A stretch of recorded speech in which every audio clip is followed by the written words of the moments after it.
Para o que é aspecto de execução, então, ora boa página 13 de rapport aqui, a Algemene Rekenkamer está señalar que não tem nenhum quadro definido dentro de qual cada projeto mestre queda. No mesmo momento, não tem uma lista de prioridades tampouco fija para o gabinete Mike Eyman e não tem nenhum plano de execução. Então, senhor presidente, ora boa parte de projeto que suma um total de 1.600 milhões de florins. É muito preocupante que a Algemene Rekenkamer está señalar que no momento que não vai fazer a investigação aqui, que diferente de file aqui está incompleto.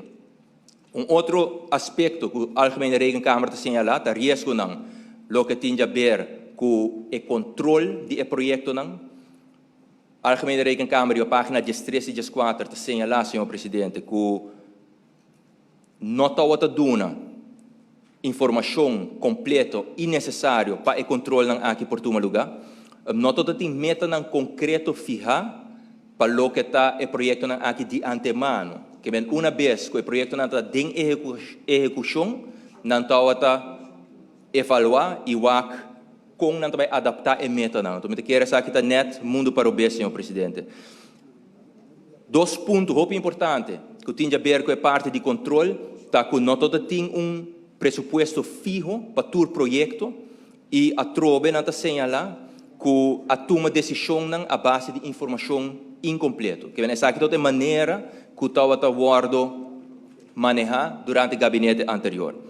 Para o que está a placa e o recurso, o risco de mais grande que a Algemene Rekenkamer está señalar e por ler essa aqui back, riba página 14 e 15, está que tem risco grande que tem malgastamento de placa dentro do projeto. E, senhor presidente, ora vou executar o projeto de magnitude aqui, me quer é muito importante que tenha estudo de factibilidade assim. E a Algemene Rekenkamer também está señalar que isso aqui não é caso, que não tem análise de risco, não tem estudo de impacto econômico e financeiro.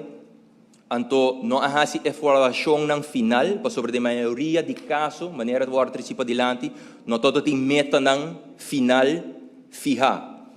Então, senhor presidente, agora que nós estamos em negociação com a Holanda também, que nós vamos percorrer para finanças públicas vira duradouro e saudável. Então, aqui está juist uma conclusão que a Algemene Rekenkamer também a señalar. Então, não está projetar o risco aqui, riba aspecto de duradouro.